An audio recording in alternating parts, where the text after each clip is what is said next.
ఢిల్లీ సరిహద్దుల్లో మద్దతు ధర చట్టం చేయమని 2 ఏళ్ల క్రితం రైతులకు క్షమాపణలు చెబుతూ మోడీ ఇచ్చిన హామీలను అమలు చేయాలని కోరుతూ రైతు కేంద్ర కార్మిక సంఘాల ఆధ్వర్యంలో నాయకులు నిరసన ధర్నా చేపట్టారు. కాకినాడలో రైతు కేంద్ర కార్మిక సంఘాల నాయకులు దేశ సరిహద్దుల్లో ఉద్యమం చేస్తున్న రైతులకు మద్దతుగా నిరసన కార్యక్రమం చేపట్టారు. కాకినాడలోని అంబేద్కర్ విగ్రహం వద్ద రైతు కూలీ కార్మిక సంఘాల ఆధ్వర్యంలో నాయకులు నిరసన కార్యక్రమం చేపట్టారు. ఈ సందర్భంగా రైతు సంఘం జిల్లా అధ్యక్షులు తిరుమలశెట్టి నాగేశ్వరరావు, సిపిఎం పార్టీ జిల్లా convener Rajasekhar, INTUC APN Telangana organising secretary Talluri Raju, AITUC జిల్లా ప్రధాన కార్యదర్శి తోకల ప్రసాద్, రైతు కూలీ సంఘం జిల్లా అధ్యక్షులు వల్లూరు రాజబాబు, వ్యవసాయ కార్మిక సంఘం జిల్లా అధ్యక్షులు టేకుమూడి ఈశ్వరరావు, కౌలు రైతు సంఘం జిల్లా ప్రధాన కార్యదర్శి వల్లు రాజబాబు, సామాజిక కార్యకర్త దూసర్లపూడి రమణరాజు పాల్గొని ప్రసంగించారు. ఢిల్లీ సరిహద్దుల్లో మద్దతు ధర చట్టం చేయమని 2 ఏళ్ల క్రితం రైతులకు క్షమాపణలు చెబుతూ మోడీ ఇచ్చిన హామీలను అమలు చేయాలని, పోరాటం సందర్భంగా చనిపోయిన రైతుల కుటుంబాలకు నష్టపరిహారం చెల్లించాలని కోరుతూ 2వ దఫా రైతాంగం మొదలుపెట్టిన ఉద్యమంపై హర్యానా బీజేపీ ప్రభుత్వం పోలీసులతో కాల్పులు జరపడం వల్ల 23 ఏళ్ల యువ రైతు మృతి చెందిన ఘటనపై బీజేపీ ప్రభుత్వ వైఖరిని వారు తీవ్రంగా ఎండగట్టారు.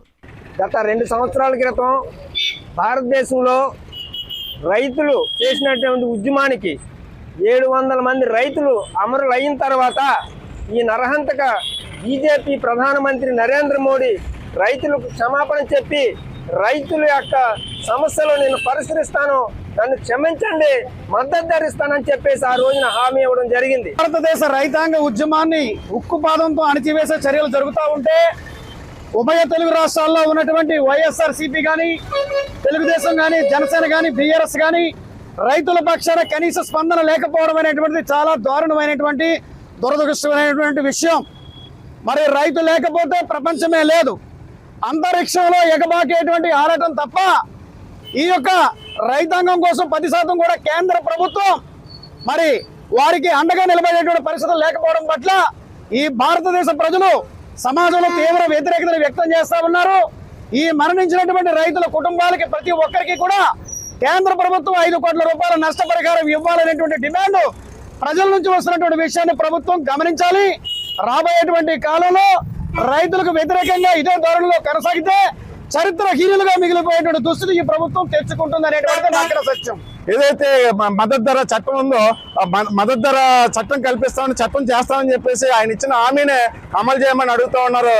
మరి రైతులు చేస్తున్నటువంటి న్యాయమైన పోరాటానికి సంఘీభావంగా ప్రజలందరూ కూడా మరి మేధావులు అందరూ కూడా ఈ యొక్క రైతు ఉద్యమానికి మద్దతు ఇవ్వాలని చెప్పి సందర్భంగా కోరుతా ఉన్నాం.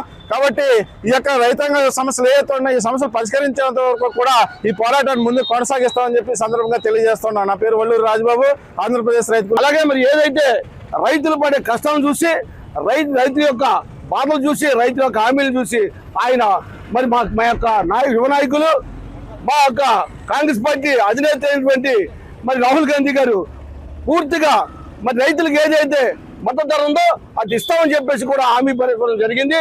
అదే కాంగ్రెస్ పార్టీ తీవ్రంగా ఖండిస్తుంది.